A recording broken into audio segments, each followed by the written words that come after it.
So వచ్చి నెల అంటే ఇది out of the context, sorry to say this, వచ్చి 30-40 డేస్ అవుతుంది ప్రభుత్వం ఏర్పడి. అర్జెంటుగా ఏమీ చెప్పినా ఇలాంటి పనికి మాలినటువంటి కామెంట్లు చేసే వైసీపీ వాళ్ళని చూస్తే నాకు చాలా చిరాగ్గా ఉంటుంది. మనం 6 నెలలు టైం ఇచ్చాం వైసీపీ ప్రభుత్వం వచ్చినప్పుడు. వాళ్ళు కనీసం 1 మంత్ కూడా టైం ఇవ్వకుండా కాట్ల కుక్కల్లాగా మీద పడుతున్నారు కూటమి ప్రభుత్వం మీద. పర్వాలేదు, మీరు పడండి, మిమ్మల్ని మీ పరిస్థితిని బట్టి మీకు యాంటీ రాబీస్ ఇంజెక్షన్ ఇవ్వటమో లేకపోతే మీరు చేసిన యాదవ పనులకి తన్ని మీ నేరాలకి తగిన బుద్ధి చెప్పి లోపల వేయటమో జరుగుతుంది, దాంట్లో డౌట్ లేదు. ఏ ఒక్క వైసీపీలో ఉన్నటువంటి వ్యక్తి, క్రైమ్ చేసిన ఏ వ్యక్తి కూడా తప్పించుకోలేడు. రాబోయే 5 ఏళ్లలో మీరు చేసుకున్న కర్మకి మీరు అనుభవించాల్సిందే శిక్ష. ఎవరి మీద వ్యక్తిగతంగా మేము ఎటువంటి నేరారోపణలు చేయం, మేము ఏ వ్యక్తిని టార్గెట్ చేయం. కానీ మీరు చేసిన ప్రతి పనికి మీరు సమాధానం చెప్పుకోవాల్సినటువంటి రోజు నాకు తెలిసి 1 or 2 yearsలో వస్తుంది. అదే దట్ డిపెండ్స్ అపాన్ వాళ్ళ గ్రావిటీ, వాళ్ళు చేసిన నేరాలు ఎట్లా ఉంటాయి వాటిని బట్టి. అంటే నేను ఎందుకు చెప్తానంటే ప్రజలకి ఎటువంటి ఉపయోగపడకపోగా వాళ్ళ జోబులో నుంచి ఈ వైసీపీ నేతలు కానీ జగన్మోహన్ రెడ్డి లాంటి వాళ్ళు కానీ వాళ్ళ జోబులో నుంచి 10 రూపాయలు ఇవ్వటం నేను ఇంతవరకు ఎక్కడా చూడలే. పైగా ప్రజల కోసం నిలబడి గత 15 ఏళ్ళ నుంచి 10 ఏళ్ళ నుంచి పార్టీ పెట్టి 15 ఏళ్ళ నుంచి రాజకీయ అనుభవం ఉన్న పవన్ కళ్యాణ్ గారు ఎన్నో మాటలు పడ్డారు, ఎన్నో తిట్లు తిన్నారు.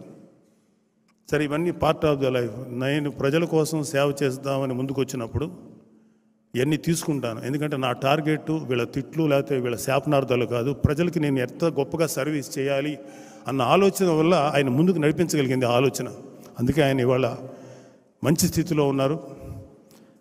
డెఫినెట్గా రాబోయే ఈ 5 సంవత్సరాలు ఆంధ్రప్రదేశ్ ఒక గోల్డెన్ ఏజ్ చూస్తుంది. దయచేసి ఎవరైతే ఇక్కడ ఉన్నవాళ్ళు, మీరు కానీ ఎవరైనా సరే జస్ట్ కొంచెం ఓపిక పట్టండి, అన్నీ సక్రమంగా జరుగుతాయి. మాకు కళ్ళారా మేము ఎంతో, అంటే మన ఎలక్షన్స్కి వెళ్ళినప్పుడు ఎన్నో దుర్మార్గాలు చూసాం. సాక్షాత్తు సీఎం స్థానంలో ఉన్నటువంటి జగన్మోహన్ రెడ్డి చెప్పినంత అబద్ధాలు, అంటే ఒక అబద్ధం చెప్పితే అతికినట్టుండాలి, అంత గొప్పగా చెప్పగలడు ఆయన. అబద్ధాలు చెప్పటంలో ఆయన డాక్టరేట్ పొందాడు. పచ్చి అబద్ధాలు. రైతులు దారుణంగా ఆత్మహత్యలు చేసుకుని, కౌలు రైతులు చనిపోతే మేము ప్రత్యక్షంగా తిరిగాం. ఆ కుటుంబాలు ఎంత దారుణమైన పరిస్థితుల్లో మేము చూసాం. ఒక్క రైతు కూడా సూసైడ్ చేసి చచ్చిపోలేదని పవిత్రమైన అసెంబ్లీ సాక్షిగా మాట్లాడినటువంటి దుర్మార్గమైనటువంటి సీఎం జగన్మోహన్ రెడ్డి గారు. జంగారెడ్డిగూడెంలో కల్తీ సారా తాగి కొంతమంది పేద కార్మికులు చనిపోతే సహజ మరణాలని చెప్పి శాసనసభ సాక్షిగా పచ్చి అబద్ధం చెప్పిన వ్యక్తి జగన్మోహన్ రెడ్డి గారు.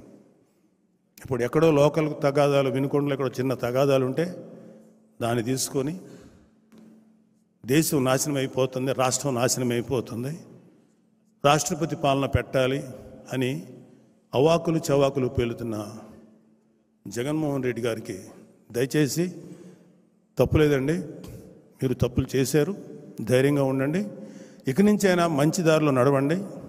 రాబోయే 10 ఏళ్ళ తర్వాత 15 ఏళ్ళ తర్వాత మళ్ళీ మీకు ఒక అవకాశం రావచ్చు. అట్లీస్ట్ మంచి అనిపించుకోండి. ఇంకా నీచమైనటువంటిగా దిగజారిపోయండి. జనాలు ఇంతకంటే సినిమాలో డైలాగ్, ఇంతకంటే దిగజారు అనుకున్న ప్రతిసారి ఇంకా దిగజారిపోతున్నాను, నా ఎక్స్పెక్టేషన్ చంపేస్తున్నాను అంటారు. అలా దిగజారిపోతూనే ఉంది వైసీపీ. మీరు కానీ మీ కార్యకర్తలు కానీ ఆలోచించుకోండి. మేము మాత్రం జనసేన ఇవాళ అధికారంలో ఉంది. అధికారంలో ఉన్నప్పుడు ఒక మాట, లేనప్పుడు ఒక మాట చెప్పే వ్యక్తి కాదు మన నాయకుడు. ఎప్పుడు కూడా ప్రజలకు అండగా, ప్రజలకి సపోర్ట్గా ఉంటారు, మీ అందరికీ వెన్నుదన్నుగా ఉంటారు.